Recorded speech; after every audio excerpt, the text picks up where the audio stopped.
So welcome to शेक tutorial. आज हम स्टार्ट करेंगे physics chapter number 2 class 11 chapter number 2 unit and measurement. और आज है हमारा थर्ड लेक्चर। और हम लास्ट 2 लेक्चर में पढ़ चुके हैं। फिजिकल क्वांटिटीज हमने पढ़ ली हैं और फिजिकल क्वांटिटीज में हमने fundamental, supplementary and derived quantities हमने पढ़ ली हैं। और हमने उसमें यूनिट एंड मेजरमेंट भी पढ़ लिया। आपने थोड़ा सा उसमें सिस्टम ऑफ यूनिट्स भी पढ़ लिया है ना, एसआई सिस्टम पढ़ लिया है, सीजीएस सिस्टम पढ़ लिया है और उस पे बेस्ड कंसेप्ट पे बेस्ड हमने एक क्वेश्चंस भी कर लिया है। सो आज हम स्टार्ट करेंगे डायमेंशन, है ना, बिल्कुल नया टॉपिक है डायमेंशन। तो डायमेंशंस क्या होती हैं, सबसे पहले इसकी डेफिनेशन देख लेते हैं। Dimensions of a physical quantity are the power to fundamental quantities must be raised to represent that quantity completely। ये पढ़ के कुछ समझ नहीं आता। मतलब क्या है डायमेंशंस, डायमेंशन का मतलब क्या है, डायमेंशन है फिजिकल क्वांटिटीज को इन टर्म्स ऑफ पावर, और कौन सी क्वांटिटी को यूज करके, फंडामेंटल क्वांटिटीज को यूज करके लिखना ही हम क्या बोलते हैं, डायमेंशन कहते हैं। या फिर in terms of power, physical quantities को रिप्रेजेंट कर देना इन टर्म्स ऑफ पावर, हम उसी को क्या बोलेंगे, डायमेंशन बोलेंगे। ये डेफिनेशन और ज्यादा क्लियर हो जाएगी जब हम डायमेंशन निकालेंगे फिजिकल क्वांटिटीज की। ठीक है, तो अभी हम देख लेते हैं। There are 7 fundamental quantities in the world. पूरा वर्ल्ड जिनको फॉलो करता है वो 7 फंडामेंटल क्वांटिटीज है, जिसमें mass, length, time, temperature, electric current, amount of substance and luminous intensity. So mass की ऐसा यूनिट हम देखते हैं केजी। मास की ऐसा यूनिट क्या होती है, मास की ऐसा यूनिट होती है केजी। और इसकी डायमेंशन हम लिखेंगे मास होता है कैपिटल एम, तो हमने डायमेंशन भी इसकी क्या मान ली, कैपिटल एम। मास होता है m4, तो हमने डायमेंशन भी इसकी क्या मान ली, कैपिटल एम। लेंथ की सबसे पहले देख लेंगे यूनिट क्या होती है इसकी, एसआई मीटर। और लेंथ होता है कैपिटल L4 होता है लेंथ, तो हमने इसकी डायमेंशन क्या लिख ली, कैपिटल L। और टाइम की यूनिट क्या होती है, एसआई सेकेंड, और टाइम होता है T4, तो डायमेंशन क्या हो जाएगी इसकी, कैपिटल T। यहां तक तो ये हमारा कॉन्सेप्ट काम कर गया। बट अब क्या गया, टेम्परेचर की यूनिट क्या होती है, केल्विन का सिंबल होता है कैपिटल K।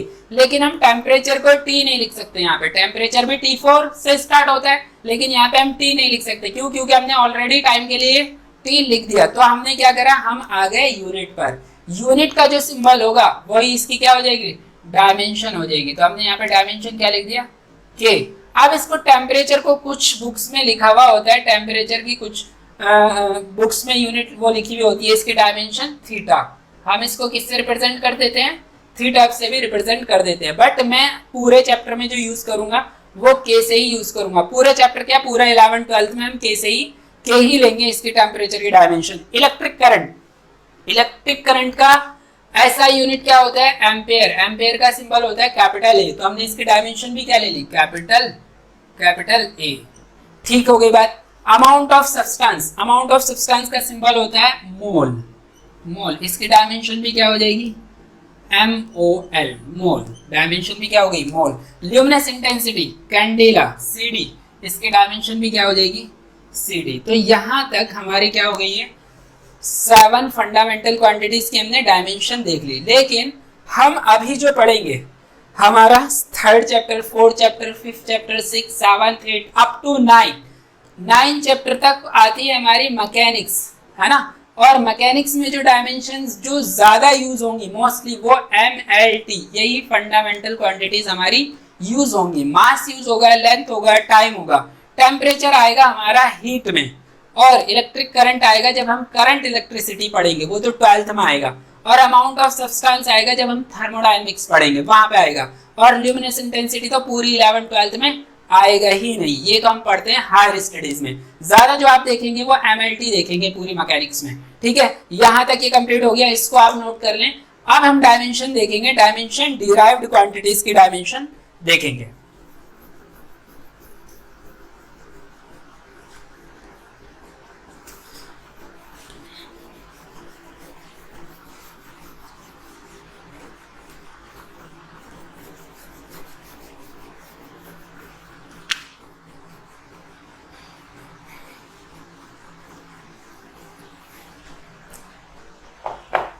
फंडामेंटल क्वांटिटीज की डायमेंशन देखने के बाद हम देखेंगे डायमेंशन डिराइव्ड फिजिकल क्वांटिटीज की, डिराइव्ड क्वांटिटी की, डिराइव्ड क्वांटिटी।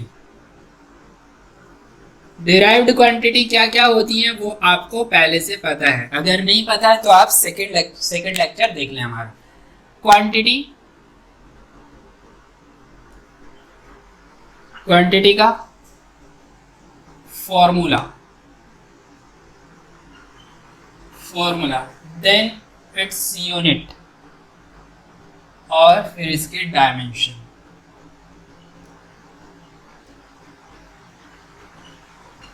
डायमेंशन तो क्वांटिटी सबसे पहले हम देख लेते हैं एरिया। फर्स्ट हम देख लेते हैं एरिया। एरिया का फॉर्मूला होता है लेंथ इनटू ब्रेथ, यूनिट होती है इसकी एसआई मीटर स्क्वायर। अब देखो हमारे पास दो ऑप्शन होते हैं, डायमेंशन किसी भी हम डिराइव्ड क्वांटिटी की लिखेंगे तो या तो हम एसआई यूनिट से लिख देंगे या फिर हम किससे लिख देंगे, फॉर्मूला से लिख देंगे। कई बार हमारे लिए यूनिट से इजी होता है तो यूनिट से लिख देंगे और कई बार हमारा फॉर्मूला इजी होता है तो फॉर्मूले से लिख देंगे।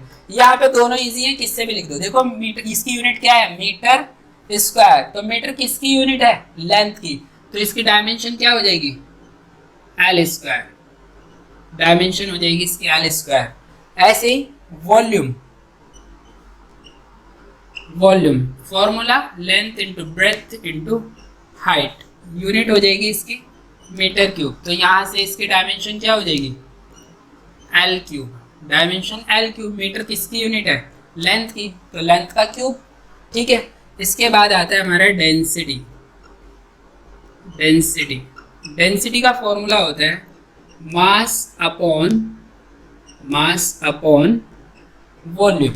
यूनिट क्या हो जाएगी, मास की केजी और वॉल्यूम की कितना, मीटर क्यूब। तो देखो केजी किसकी यूनिट है, मास की, तो मास की डायमेंशन होती है कैपिटल एम।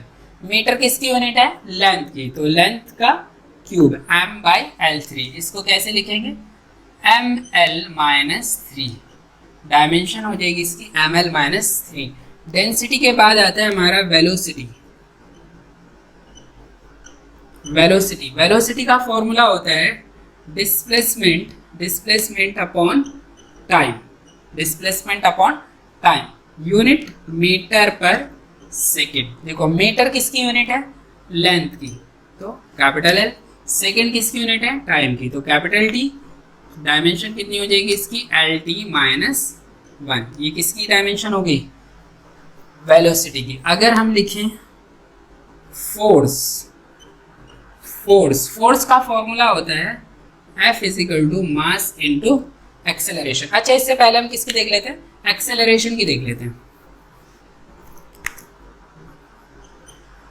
एक्सेलरेशन की देख लेते हैं। एक्सेलरेशन क्या होता है, change in velocity upon time. कितनी वेलोसिटी कितने टाइम में चेंज हुई, ये हमारी क्या होती है, acceleration. Metre per second square. Dimension क्या हो जाएगी इसकी, LT²। तो कितनी हो जाएगी, LT-2। एक्सेलरेशन की डायमेंशन हो गई LT-2। देन फोर्स, फोर्स का फॉर्मूला क्या होता है, फोर्स का फॉर्मूला होता है मास इंटू एक्सेलरेशन। मास की यूनिट होती है केजी, एक्सेलरेशन की होती है मीटर पर सेकेंड स्क्वायर। तो आप इससे लिख दो या इससे लिख दो। डायमेंशन इसकी केजी की कितनी हो जाएगी, कैपिटल एम। मास की कितनी हो जाएगी, एल। Second square T²। तो कितनी हो जाएगी फोर्स की डायमेंशन, mLT-2। ये हमारी किसकी डायमेंशन हो गई, फोर्स की। ये वाली डायमेंशन हमारी क्या होती है, इंपॉर्टेंट होती है। ये तो आप जरूर के जरूर याद कर लें। फोर्स की डायमेंशन आपकी ये 12th क्लास तक पीछा नहीं छोड़ेगी। ठीक है, फोर्स के बाद हम लिख सकते हैं किसकी, वर्क डन। वर्क डन बोल देंगे या वर्क बोल देंगे। वर्क डन की यूनिट होती है, वर्क डन का फॉर्मूला होता है फोर्स इंटू डिस्प्लेसमेंट। डिस्प्लेसमेंट को मैंने ऐसे रिप्रेजेंट कर दिया, तो इसकी यूनिट क्या हो जाएगी, यूनिट हो जाएगी फोर्स की, तो हमने अभी देखी KG metre per second square, और डिस्प्लेसमेंट इंटू मीटर। ये एम का क्या हो जाएगा, स्क्वायर हो जाएगा। ये मीटर हटा के मैं यहाँ पे क्या लिखूँ, KG metre square per second square. यहाँ पे इसकी डायमेंशन लिखेंगे mL² metre square, L² upon second square T²। तो कितनी डायमेंशन हो जाएगी इसकी, एम एल स्क्वायर टी की power minus 2, M L square T की पावर माइनस 2। ये किसकी डायमेंशन हो गई? हमारी वर्क डन की या वर्क की। ठीक है, अब वर्क डन के बाद आता है एनर्जी। वर्क डन के बाद आता है हमारा एनर्जी। तो वर्क डन के बाद आता है हमारा एनर्जी। तो एनर्जी क्या होता है? जो हम वर्क करते हैं, work is stored in the form of energy. जो वर्क होता है हमारा वो किसकी फॉर्म में स्टोर हो जाता है? In the form of energy. तो जो वर्क होता है वही क्या होती है? एनर्जी होती है। तो इसकी यूनिट क्या रहेगी? सेम रहेगी, है ना। केजी मीटर स्क्वायर पर सेकंड स्क्वायर को क्या बोल देते हैं? जूल। दोनों की यूनिट क्या होती है इनकी? जूल। तो डायमेंशन भी क्या रहेगी इसकी? सेम रहेगी, एम एल स्क्वायर टी की पावर माइनस 2। एनर्जी की डायमेंशन क्या आ गई? एम एल स्क्वायर टी की पावर माइनस 2। एनर्जी के बाद आता है हमारा हीट। अब ये हम पढ़ेंगे जाके किसमें? चैप्टर नंबर 12 में पढ़ेंगे, है ना। 11-12 में पढ़ेंगे हीट एंड थर्मोडायनेमिक्स में। तो जो एनर्जी होती है वही किस में कन्वर्ट हो जाती है? हीट में। और हीट ही किस में कन्वर्ट हो सकती है? एनर्जी में। तो दोनों की एसआई यूनिट भी क्या होती है? जूल होती है। तो यूनिट मतलब दोनों की क्या है? सेम है। तो इसकी भी डायमेंशन क्या आ जाएगी? एम एल स्क्वायर टी की पावर माइनस 2। ये हो गई बात। इसके बाद आता है हमारे पास क्या? टॉर्क। इसके बाद आता है हमारा टॉर्क। ये हम पढ़ेंगे चैप्टर नंबर 7 में पढ़ेंगे टॉर्क क्या होता है। टॉर्क को रिप्रेजेंट करते हैं टाउ से। टॉर्क होता है force into perpendicular distance. Force into perpendicular distance. तो फोर्स की यूनिट क्या होती थी? KG metre per second square. और परपेंडिकुलर डिस्टेंस इनटू मीटर। तो मीटर कितना हो जाएगा? मीटर स्क्वायर हो जाएगा। एम यहाँ से हटा के क्या लगा देंगे? इस पे स्क्वायर लगा देंगे। तो केजी मीटर स्क्वायर पर सेकंड स्क्वायर की डायमेंशन अगेन क्या आ जाएगी? एम एल स्क्वायर टी की पावर माइनस 2। ये हमारी यहाँ से डायमेंशन आ गई टॉर्क की। अब अगर तुम ध्यान से देखो तो work done, energy, heat and torque, इन तीनों की डायमेंशन क्या आ गई? चारों की डायमेंशन क्या आ गई? एम एल स्क्वायर टी की power minus 2, M L square T की पावर माइनस 2। तो क्वेश्चन जो आपके एग्जाम में आएगा, है ना, ज्यादातर ये क्वेश्चन किस में आता है? केवी के एग्जाम में आता है, जो गवर्नमेंट के स्कूल है उसमें आता है, सीबीएसई में। वहां पे क्वेश्चन इस तरह से आता है कि एम एल स्क्वायर टी की पावर माइनस 2 दे देगा और पूछेगा ये किस किस की डायमेंशंस हैं। वहां पे ऑप्शन दिए होंगे, ठीक है। या फिर इस तरह से आता है कि कोई 2 या 3 फिजिकल क्वांटिटी ऐसी बताओ जिनकी डायमेंशंस क्या हैं? सेम है। तो तब आपको ये आंसर लिखना है। इंपॉर्टेंट क्वेश्चन होता है ये। तो ये आप देख लेंगे। 4 फिजिकल क्वांटिटीज हैं जिनकी डायमेंशन क्या है? यहाँ पर सेम है। और भी होती हैं, ठीक है। यहाँ पे इतनी बात होगी। अब हम क्या करेंगे? अब हम डायमेंशन देखेंगे और क्वांटिटीज की। टॉर्क के बाद हम और क्वांटिटीज की डायमेंशन देखेंगे। तब तक ये आप नोट कर लें जल्दी से।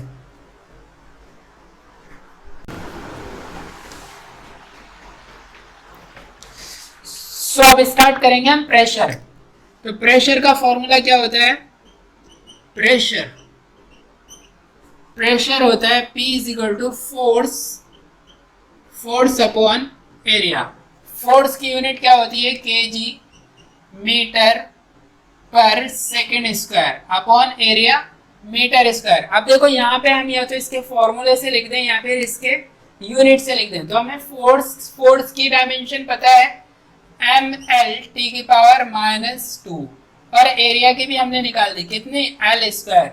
अब ये एक एल से एक एल कैंसिल हो जाएगा और यहाँ पे हमें फाइनली डायमेंशन क्या मिल जाएगी? एम एल माइनस 1 टी की पावर माइनस 2। ये हमें किसकी डायमेंशन मिल गई? प्रेशर की डायमेंशन मिल गई। प्रेशर के बाद आता है हमारा मोमेंटम। मोमेंटम की डायमेंशन देख लेते हैं। मोमेंटम को भी किससे रिप्रेजेंट करते हैं? P से। P is equal to mass into velocity. Mass की यूनिट होती है केजी और वेलोसिटी की मीटर पर सेकंड। तो KG capital M, metre L, second T। तो कितनी आ जाएगी इसकी डायमेंशन? mlt minus 1। ये मोमेंटम की डायमेंशन आ गई। इसके बाद हम देख लेते हैं फ्रीक्वेंसी। फ्रीक्वेंसी, फ्रीक्वेंसी को रिप्रेजेंट करते हैं न्यू से। न्यू होता है 1/t, 1/t। फ्रीक्वेंसी होता है 1/2, 1/t, सॉरी 1/t। तो यहाँ से क्या आ जाएगी, इसकी यूनिट क्या आ जाएगी, 1/t की कितना सेकेंड, 1/s। तो फ्रीक्वेंसी की यूनिट आपने देखा होगा सेकेंड इनवर्स। तो डायमेंशन क्या आ जाएगी इसकी, t-1। फ्रीक्वेंसी की डायमेंशन आ जाएगी t-1। इसके बाद आ जाता है हमारा सरफेस टेंशन। सरफेस टेंशन, ये सरफेस टेंशन भी क्या होता है, ये आप चैप्टर नंबर 10 में पढ़ेंगे। तो सरफेस टेंशन को रिप्रेजेंट करते हैं सिग्मा से, और इसका फॉर्मूला होता है force per unit length, force per unit length. तो यूनिट कितनी हो जाएगी इसकी, फोर्स की unit KG metre per second square upon metre. Metre से मीटर कैंसिल हो जाएगा, तो क्या बचेगा, केजी पर सेकेंड स्क्वायर। तो चाहो तो आप यहाँ से लिख लो फॉर्मूले से। फॉर्मूले से फोर्स की कितनी होती है, ml-t-2 अपॉन लेंथ। लेंथ की कितनी हो जाएगी, l। l से l कैंसिल, कितना बचा इसकी dimension, mt⁻², mt-2 square, mt-2। Surface tension हो गया। सरफेस टेंशन के बाद यहाँ पर हमारी ये हमने जो कुछ कॉमन सी डायमेंशन थी वो हमने देख ली, बाकी डायमेंशन हमारी खत्म नहीं हुई, डायमेंशन हमारी चलती रहेंगी। अब एक आती है dimension of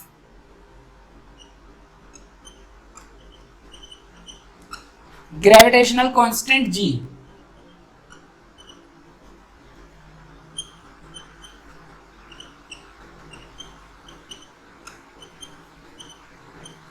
dimension of gravitational constant g, capital G की हमें डायमेंशन निकालनी है। ये काफी थोड़ी इंपॉर्टेंट सी है, आ जाती है स्कूल एग्जाम में।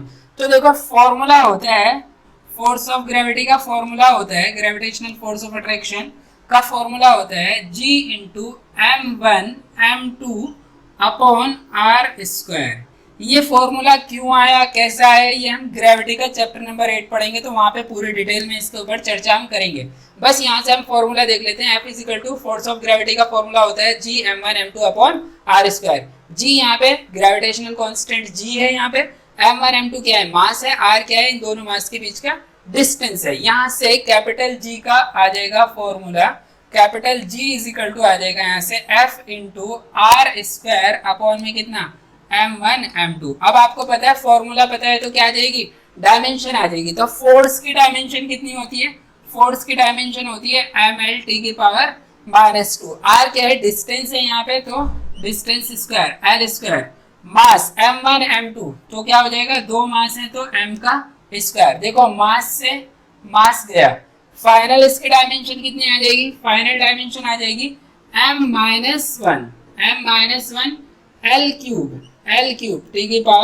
t⁻²। ये किसकी डायमेंशन आ गई, gravitational constant g। Gravitational constant के बाद देख लेते हैं हम coefficient of viscosity. Coefficient of viscosity ये क्या होता है, इसकी पूरी चर्चा किस में होगी, चैप्टर नंबर 10 में। कोफिशिएंट ऑफ विस्कोसिटी को हम दिखा देते हैं ईटा से, इसको हम बोलते हैं ईटा। तो फॉर्मूला होता है इसका F equal to 6π/r⁵ into eta. यहाँ से ईटा का फॉर्मूला आ जाएगा, eta equal to F upon 6π/r into v। देखो फोर्स की डायमेंशन कितनी होती है, फोर्स की डायमेंशन होती है ml⁻²। 6 कांस्टेंट चीज है, पाई कांस्टेंट है, कांस्टेंट की डायमेंशन नहीं होती, नंबर है, नंबर की डायमेंशन होती नहीं। r क्या है, डिस्टेंस था, डायमीटर होता है यहाँ पे, तो डायमीटर की डायमेंशन हो जाएगी l। v क्या है, वेलोसिटी, तो वेलोसिटी की डायमेंशन होती है lt-1। देखो एक l से एक l गया, और एक t⁻⁻1, एक t से एक t यहाँ पे चला जाएगा, एक t बचेगा, तो कितना आ जाएगा, ये आएगी इसकी डायमेंशन ml-1 और t-1। ये किसकी आ गई, कोफिशिएंट ऑफ विस्कोसिटी की। जो इंपॉर्टेंट डायमेंशंस हैं वो मैंने आपको यहाँ पर लिखवा दिया, अभी एक दो और बची हैं वो भी मैं आपको करा देता हूँ, तब तक आप ये नोट कर लें पूरा।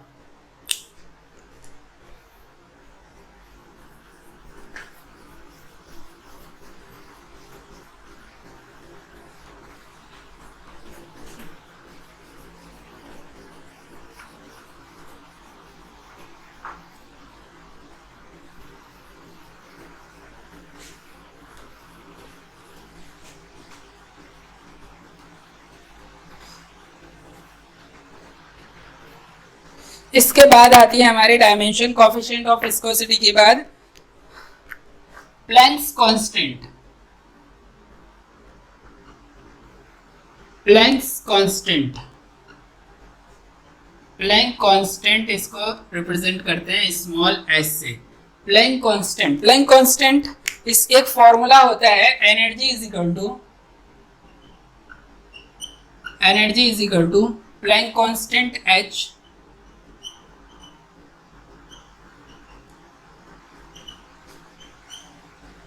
Planck constant into frequency. मतलब एनर्जी को हम रिप्रेजेंट करते हैं E से और प्लैंक कांस्टेंट को S से और फ्रीक्वेंसी को क्या न्यू, तो E is equal to H nu. तो यहां से हमारा H का फॉर्मूला आ जाएगा E बाई न्यू। अब एनर्जी की डायमेंशन आपको पता है क्या होती है, ml² T⁻²। न्यू फ्रीक्वेंसी की डायमेंशन हमें पता है T-1। एक T-1 से एक कैंसिल हो जाएगा, कितना बचेगा यहाँ पे ml² इंटू T⁻⁻1। ये किसकी डायमेंशन आ गई, प्लैंक कांस्टेंट H की डायमेंशन आ गई। इसके बाद हमारा एक आता है बोल्ट्जमैन कांस्टेंट, एक आता है हमारा Boltzmann constant. Boltzmann constant capital K, ये आता है formula P into V is equal to K into T। यहाँ K बोल्ट्जमैन कांस्टेंट है, P प्रेशर है, V वॉल्यूम है और T यहाँ पे टेम्परेचर है। तो K इज इक्वल टू कितना आ जाएगा, pressure into volume upon temperature. तो प्रेशर की आपको पता है, प्रेशर की डायमेंशन कितनी होती है ml -1 T⁻⁻2। Volume L³ upon temperature. Temperature की डायमेंशन क्या होती है K, टेम्परेचर की डायमेंशन होती है K। तो यहाँ पर देखें आप, ये कितनी डायमेंशन आ जाएगी ml² T-2 K-1। ये किसकी डायमेंशन आ गई हमारी, यहाँ पे आ गई बोल्ट्जमैन कांस्टेंट की डायमेंशन हमारी यहाँ पर आ गई। इसके बाद हम ये नोट कर लें, ये मैंने आपको कुछ इंपॉर्टेंट डायमेंशंस करा दी। डायमेंशन हमारी यहाँ पर खत्म नहीं हुई, हमारे पूरे 11th में जो नई नई क्वांटिटी आएंगी, जब हम कॉन्सेप्ट पढ़ेंगे तो वहां पे डायमेंशन पढ़ते जाएंगे और हमारी 12th में भी डायमेंशन चलेंगे। जब जैसे चीजें हमारी आएंगी वहां पे जो नई नई फिजिकल क्वांटिटी आएंगी उनकी वहां पे डायमेंशन हम डिफाइन करते रहेंगे। ये कुछ इंपॉर्टेंट थी जो मैंने आपको करा दी। अब हम इसके बाद देखेंगे डायमेंशन बेस्ड कुछ क्वेश्चन देखेंगे, ठीक है। तब तक आप ये जल्दी से नोट कर लें।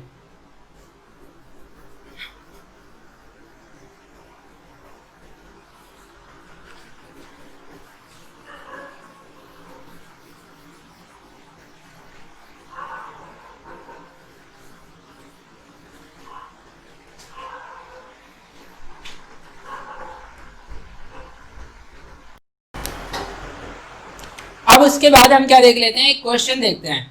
एनसीईआरटी एग्जाम्पलर का क्वेश्चन है ये। If momentum P and area capital A and time capital T are taken to be a fundamental quantity, then energy has a dimensional formula। Question में ये कह रहा है कि energy momentum area and time T are taken to be a fundamental quantity. इनको क्या ले लिया इन्होंने, फंडामेंटल क्वांटिटी मान लिया। Then energy has a dimensional formula. तो एनर्जी का फॉर्मूला बताओ, डायमेंशनल फॉर्मूला बताओ। तो देखो कैसे करेंगे इसको। हम अभी तक जो एनर्जी का हमने फॉर्मूला देखा था, वहां पे फंडामेंटल क्वांटिटी क्या थी हमारी, जो हमने देखी थी इन मैकेनिक्स फंडामेंटल क्वांटिटी।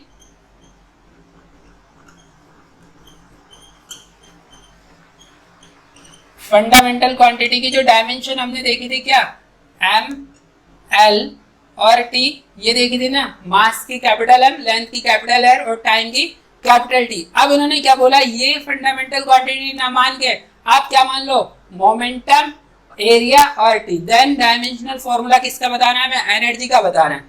तो यहाँ पे क्या बोला, नाउ फंडामेंटल क्वांटिटी कौन कौन सी है,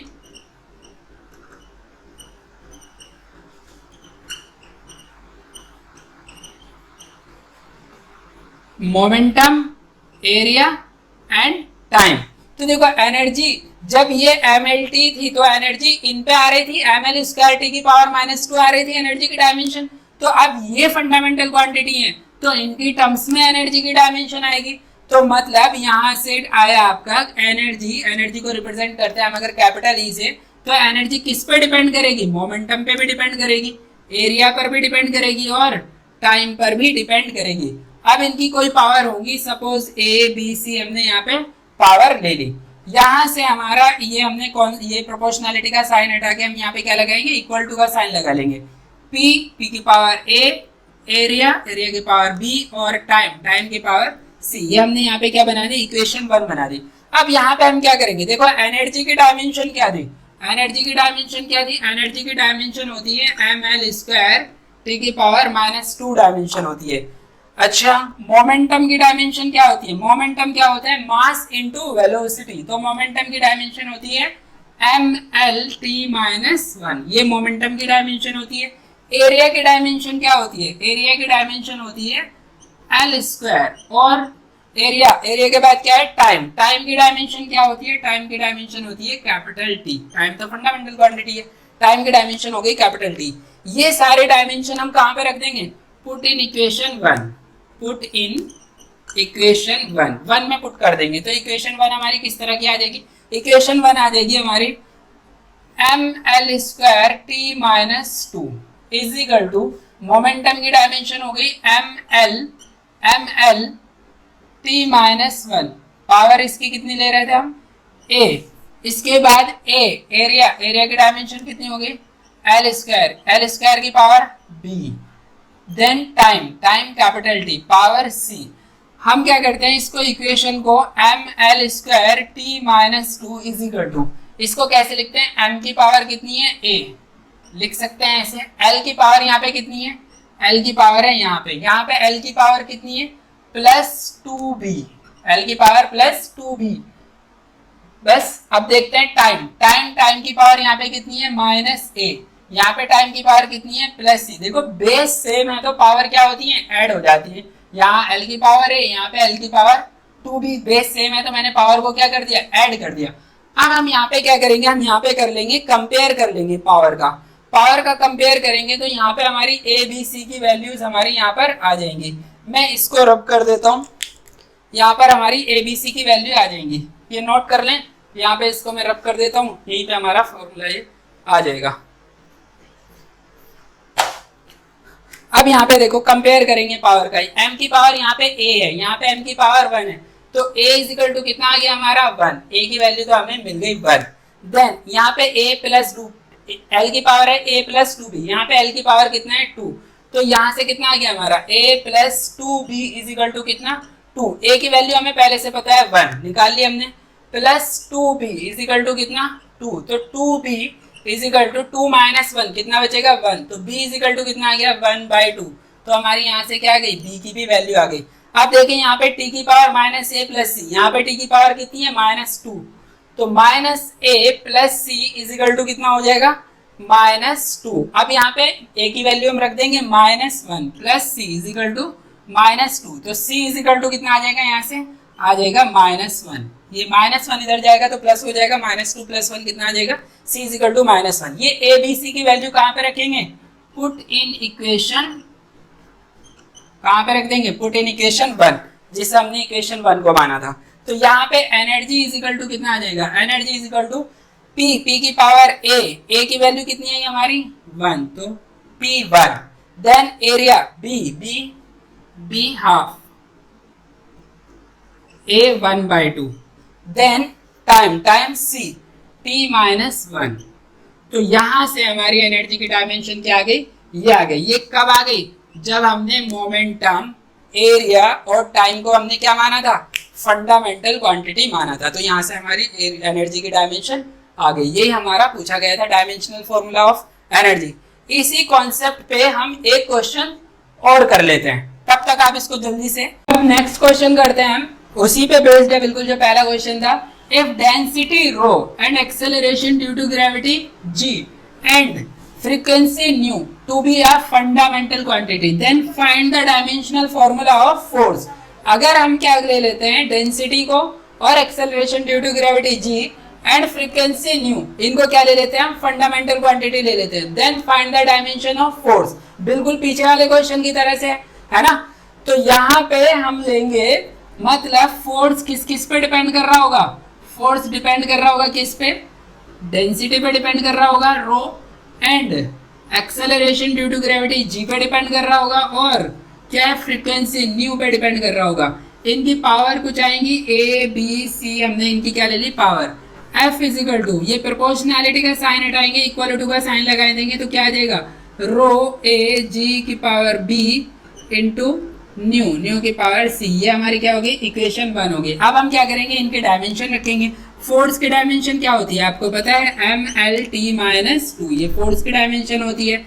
देन डेंसिटी की डायमेंशन क्या होती है, डेंसिटी की डायमेंशन होती है एम एल माइनस 3, डेंसिटी की dimension M L minus 3। Acceleration due to gravity, acceleration due to gravity, तो ये क्या है, एक्सेलरेशन ही तो है, तो एक्सेलरेशन की डायमेंशन क्या होती है, L T minus 2। And frequency, frequency की डायमेंशन तो अभी भी आई थी, न्यू इजिकल टू क्या, T minus 1।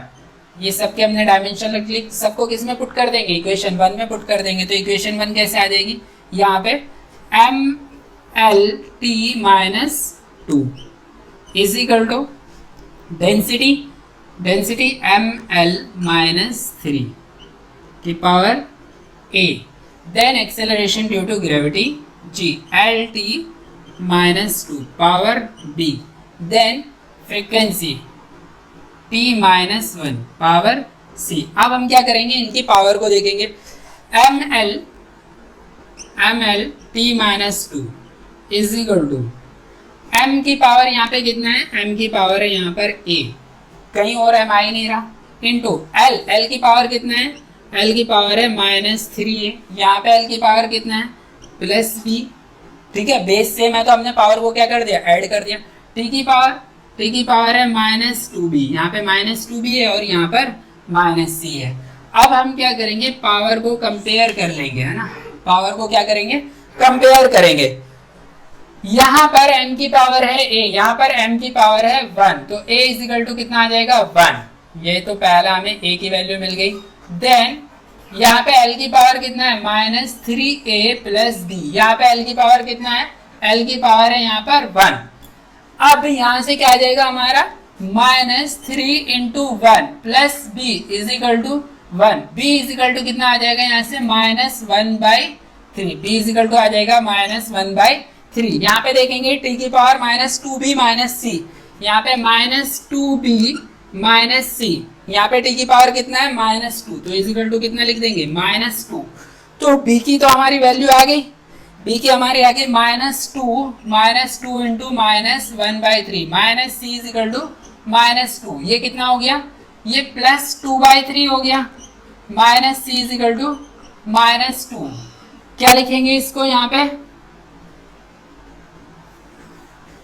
-c is equal to कितना आ जाएगा, -2 -2/3, -c इजिकल टू कितना आ जाएगा, -6 -2/3, कितना हो जाएगा, -8/3, माइनस से माइनस कैंसिल हो जाएगा, c इजिकल टू क्या आ गया, c इजिकल टू आ गया 8/3। कुछ वैल्यू गड़बड़ तो नहीं आ रही, एक बार चेक कर लेते हैं, है ना, -3a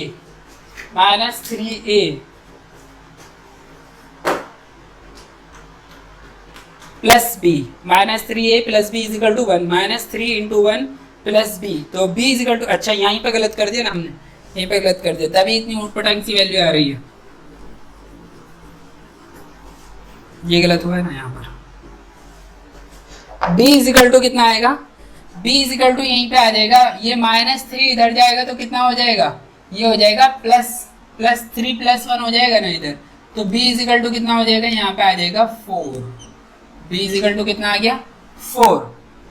अब दूसरी इक्वेशन यहाँ से बन जाएगी, -2b -c इजिकल टू कितना, -2, यहाँ पर आ गई -2 इंटू 4, -c इजिकल टू -2, तो -c इजिकल टू कितना आ जाएगा, minus C is equal to आ जाएगा -8, ये +2, कितना आ जाएगा 8 -2, तो minus C is equal to कितना आ जाएगा यहाँ पे 6, तो सी इज इक्वल टू कितना आ रहा है यहाँ से, सी इज इक्वल टू आ रहा है -6, तो ये हमारी यहाँ से ए बी सी की वैल्यू हमारी आ गई। ये हम ए बी सी की वैल्यू कहाँ पे रख देंगे, put in equation 1, put in equation 1। तो यहाँ से हमारा फोर्स का डायमेंशन क्या आ जाएगी, यहाँ से रो की पावर कितना था ए की वैल्यू कितनी आ गई हमारी 1, देन जी की पावर कितना था बी की वैल्यू आई हमारी 4, देन सी की वैल्यू आई है -6, तो न्यू इज इक्वल टू -6। ये किसकी डायमेंशन आ गई हमारी, ये डायमेंशन आ गई फोर्स की। यहीं पे हमारा ये क्वेश्चन खत्म आ गया। अब हम यहीं पे इसको लेक्चर को क्या कर देते हैं, एंड कर देते हैं, और नेक्स्ट लेक्चर में हम क्या देखेंगे, नेक्स्ट लेक्चर में हम देखेंगे एप्लीकेशंस ऑफ डायमेंशन, डायमेंशन की एप्लीकेशन देखेंगे। डायमेंशन की 3 एप्लीकेशन होती हैं, वो तीनों एप्लीकेशन हम पूरी डिटेल में देखेंगे और उस पर क्वेश्चंस भी हम देखेंगे।